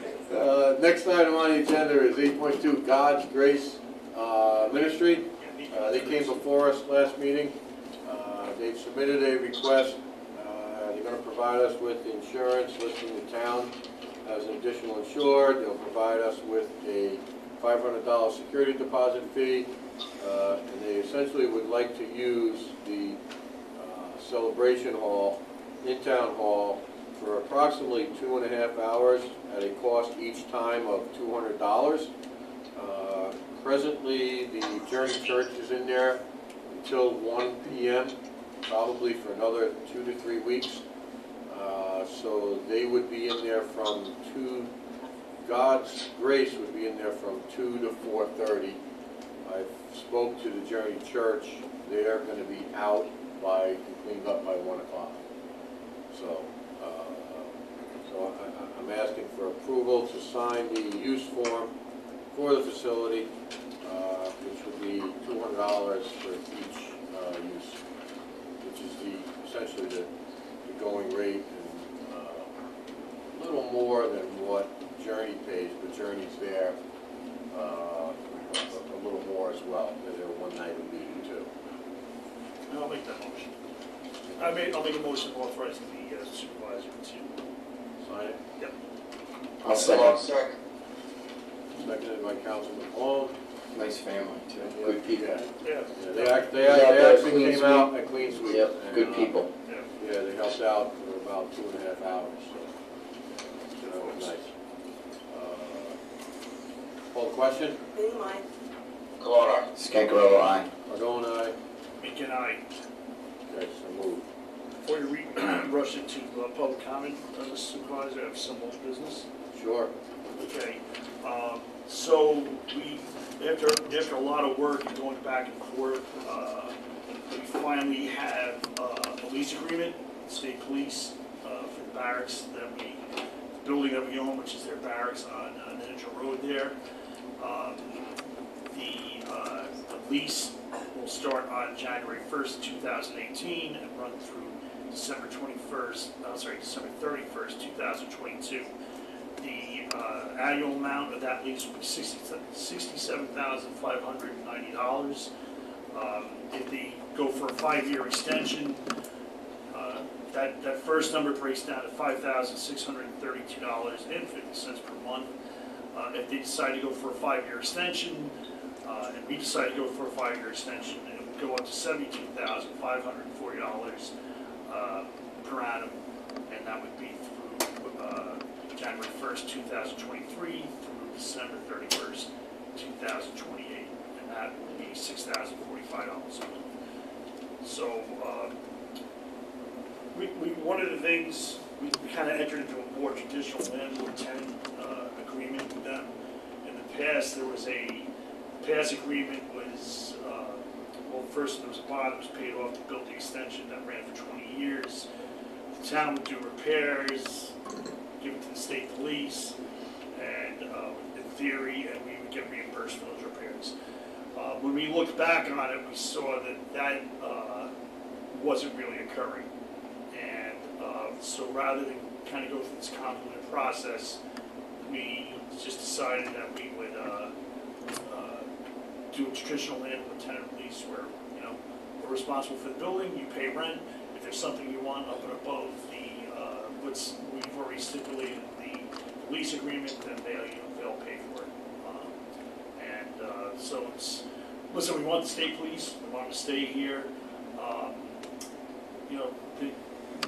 They like being here, they like their location, and we don't have a town police department. Having it here is definitely a benefit.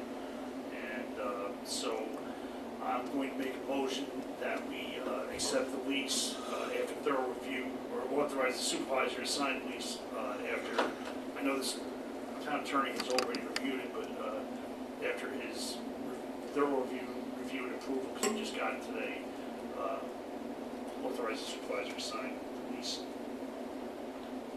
I'd like to second that. Seconded. What's up, Rick? Wanted to see it. Any other discussion? Call the question. Bingham, aye. Colonna. Scarecrow, aye. Cordon, aye. Again, I, Okay, so moved. And I just texted him. Can you, I don't have this other number, this number came back to the landline. Can you text him and have him call me on my town cell, 845? why don't you have him call this phone, at least it's bigger. All right, so do that.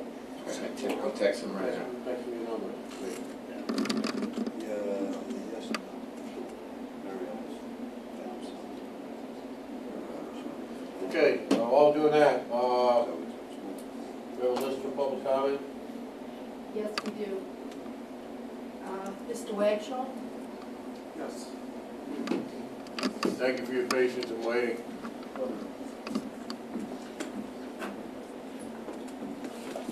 Good evening again, honorable board. I wasn't going to come today, I wasn't prepared, but I was coincidentally sitting in my office listening to the videos of the April 1 meeting here. And it sounded to me that you were talking about an incident that happened on March 28th. We called it the incident. And it was resolved. How was it resolved? It was a sign put out there, no weapons allowed in the town hall. Beautiful way to resolve the situation. But I would like to address this board and give you the facts, what had happened there, because most of you people didn't hear that. You hear maybe from someone, you heard maybe from the newspaper, which is never correct. But what had happened there is a very interesting situation. I walked up the walkway to the door of the town hall. Now, I am a law-abiding citizen who was never convicted of any crime. To prove it, I have a judge, a Supreme Court judge, that signed my pistol carrier's license. After intensive, I hope that the Sheriff's Department did intensive investigation through my application, finding out if I ever had any felony or any crime. And they found me clean. And I do have a carrier's license. And that's under the First Amendment, that I have a right to protect myself. And walking up there, I was assaulted by two hooligans. Now, it was mentioned which sect and which race, it doesn't matter. Two hooligans were waiting for me there and caught me by surprise from my rear. I would never think of that, otherwise I would be stronger to protect myself. And I got hit with an object in the back of my head. And they pushed me to the ground, face down, fighting me. The supervisor was standing outside, seeing that, with Tony Completo. No, it was not. You're mistaken. I'm sorry. Just like the papers, you're mistaken. I'm sorry. There was two gentlemen standing I out was there. called after about 30 or 45 seconds of the incident going on. By the time I opened my eyes, I saw you there. I'm sorry. Maybe because I was out for a minute or two. I was out. Excuse me, we dropped him. There he is, he's back. On a bigger phone. And finally, they were struggling me, and while trying to turn me over, they opened up my jacket like this, and somebody was seeing that I have a gun there, And they started, I wasn't going to use the gun even. And they started to yell, and this is all recorded. It is all recorded on my cell phone. And when I heard yelling, he has a gun, I got scared to death that these hooligans shouldn't take out my gun from the pistol. So I held my hand, pushing my gun into the holster, that they shouldn't be able to pull it and do something with it. But they got frightened. They grabbed out the documents that I had, one guy, and the other guy ran into the town hall. He was protected in the town hall. He took my phone, which was on record mode, with him. And I hear on that, and I can let you hear it if you want, that he's being asked over there, did he attack you? Did he attack you? And the guy says, no, I attacked him, but I'm afraid. He wants to kill me. Okay? I stood up finally. I'm 64 years old. I got banged on my head. My brain was swollen. I had for a couple of weeks pain in my neck from the swollenness of the brain. And I walked over to the door for help, for a glass of water. I begged for a glass of water. I think at that time you were there already, Mr. Supervisor. Yeah, I'll explain my Did side. not want to let me in there. Didn't reach out anybody to bring me a cold glass of water to get out of shock. I wasn't helped at all. But you know what happened? I stood up. I'm a strong man. Thanks God. The next day, I came again to the town hall and this is also recorded, to deliver a set of papers as a law-abiding citizen. And I was confronted from the supervisor, do you have a gun? I said, am I allowed to protect myself? No, you can't have a gun here. I said, did you pass a resolution for that? He says, I'm the boss here, and I say you can't have a gun here. But the Constitution says that I can, until there's a resolution passed. Nobody can say you can't if I'm licensed to have a gun. I can have a gun. And I asked him, did you protect me yesterday? Am I protected? So I want to bring up to this board's attention. The solution is not to put out a sign, not to carry a firearm. That's protection from a hooligan coming in to damage one of the town employees, which should be protected. Don't get me wrong. But that's not protecting the public. The solution is something else. And I'm not here to advocate what solution, but this is not the solution. And I just wanted to make clear to all of you that to sit after that and talk on the meeting and pass a resolution just like that and make it sound, and that's the way it sounded to me, that, okay, there were 3 guys from the Hasidic sect, and one guy had a gun and the other guys were fighting, and this is something that should stay really in the community.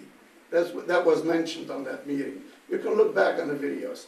Has nothing to do with community. As a matter of fact, the newspaper reported that these 2 hooligans were in the supervisor's office 20 minutes before they attacked me. I don't know who these guys are. I don't know them. I never knew them before. I never had any conflict with them. So next time, please, your honorable board members, when something like this comes up, invite the person who was assaulted. Listen to him, what he has to say, before you take security measures. I appreciate for you letting me talk. Thank you, all of you. No problem. So, I just want to, I don't wanna go back and forth, but I Yeah. just wanna, I just wanna address my side first, and then if you want. go ahead, yeah. Get on with it. Are there other people up? We have one other person. All right, go ahead. Ward Brower?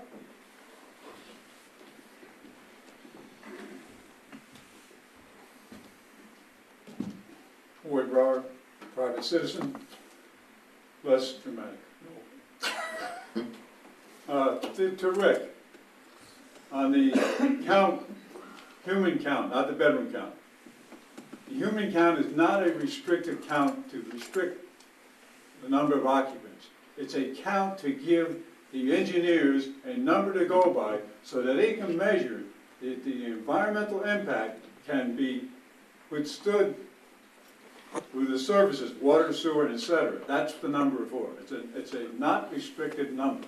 It's not to mention that you're not allowed to come in here with 20 people. I don't care how many people you put in your bedroom. If you have enough sewer and water to support it, God bless you. That's the name. The second thing is on the grandfathering, and it really should be a grandfather clause for that. We went to a real acre. Because there are a lot of homes that were built in this town prior to the 1950s zoning. And they were built on quarter acre, tenth of an acre. And they're affected too by this. So we need to put a thing, general attorney is much more able than I'll ever be.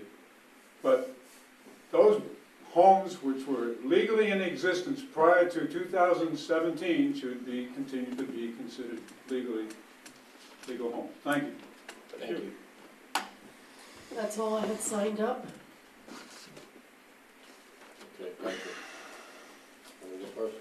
It's up to you. I mean, So, Mr. Waxhaw, in relationship to your comments, they were not in my office, they were in the hallway. And they came in at about 9:05, 9:10. Okay, I spoke to them for about a minute and a half, 2 minutes, and then they left. I went back to my office, I was actually in a meeting with our dial-a-bus supervisor and our consultant. When I was summoned to go to the front, that there's a fight out there. As I was going to pull those two gentlemen off of you, I don't remember if it was Mr. Completo or our assessor that yelled, "He's got a gun, he's got a gun." Now, when I'm looking at three gentlemen, and all they say is he, I don't know who's got the gun. I don't know if it was you, I didn't know if it was those two gentlemen that were attacking you. So, I'm not gonna get myself involved, play hero, and then have my kids, if the gun gets shot, have my kids not have a father that day. So, I'm not condoning what they did to you. That was totally uncalled for, and it's not the type of behavior that we as a town condone. So I backed off. One gentleman ran to his car, you chased after him. How do you call them gentlemen? I'm not here to go back and forth. I'm here to, okay. One of the individuals ran to his car. You chased after him and were trying to pull your gun. The other gentleman ran around the side of the building, okay? And then when you were coming back to me, he ran inside. You actually said to me, and you should have it on your recording, if you recorded it, "I don't understand why I couldn't get my gun out of the holster." And I said to you, "I don't know, it's your gun, it's not mine."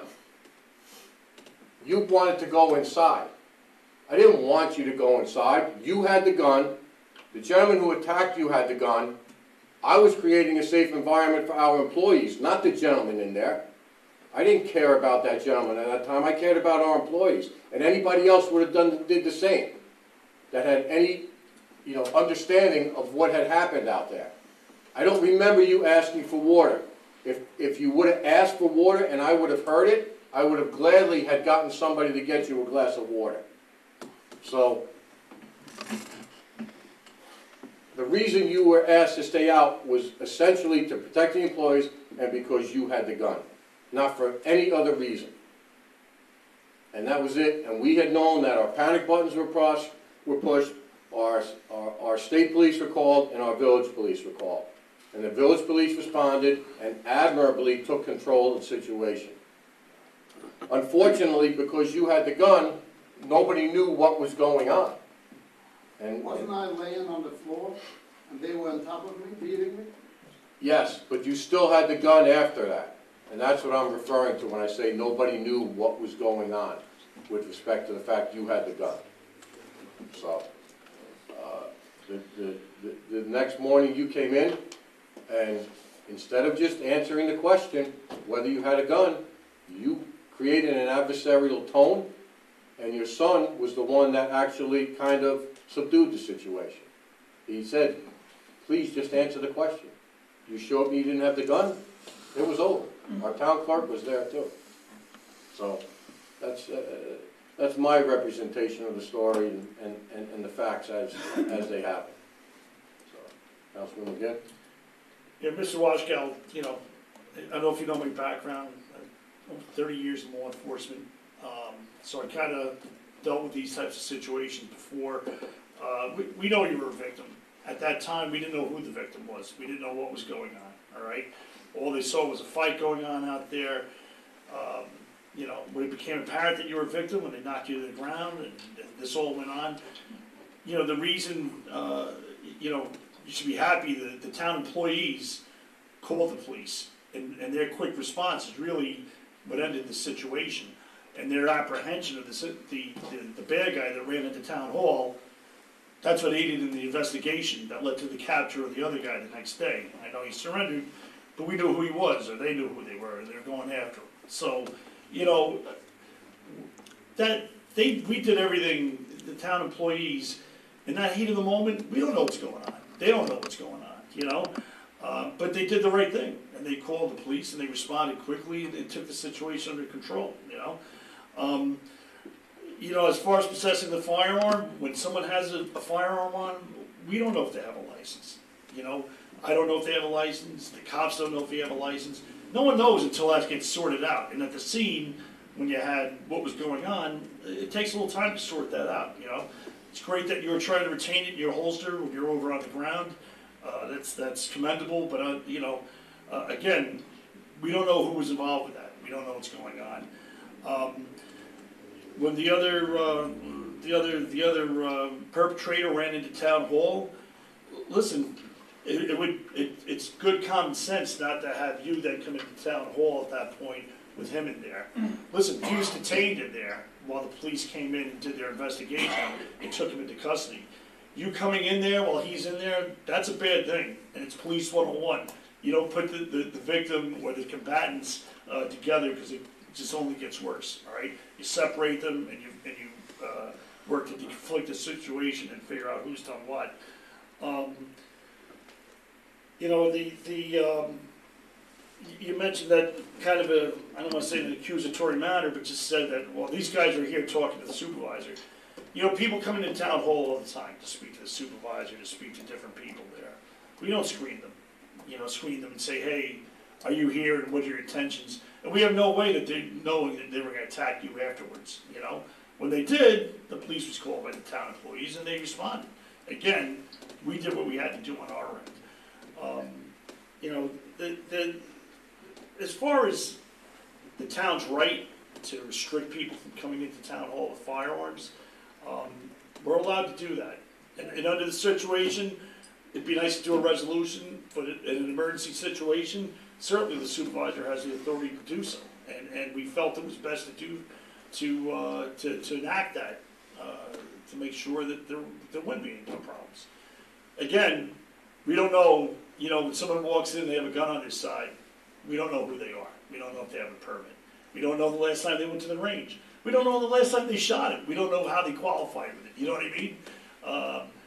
That's why we made an exception with, you know, police officers and retired law enforcement, because we know that they qualify with it. There's a whole higher standard that goes along with them possessing a firearm. So, you know, just like in closing, we did everything we had to do that was necessary to stop the attack. The police responded quickly. They took the situation under control. The fact that we held one of the perpetrators and they were able to get information from them that led to the apprehension of the other. I mean, I understand you're upset, but, you know, we did everything we could do on our part to you know, make sure everyone was safe there, so. And the reason that the police had both their names was because they were given to us when they came in. So. Yeah, and no one minimized, you know, during this April 1st meeting that you alluded to, no one minimized the attack or said it was all of them over there. Not at all. It was quite serious, and we took it quite serious, and we were, you know, actively engaged with the police investigation going forward. So, you know, it was not minimized at all. And listen, thank God you're okay. Thank God those guys are in jail, or were in jail, and we'll let the legal process play out from here. And we're sorry you had to go through it, because nobody should have to go through that, whether they're walking the street, in the village, or the town, or walking into town hall. But I will tell you that I know this board, and I know there would be, any one of us would protect our employees above all else. So, anybody else?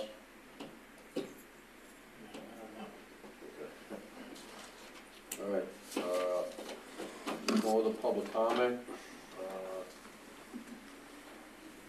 You want to go into executive session?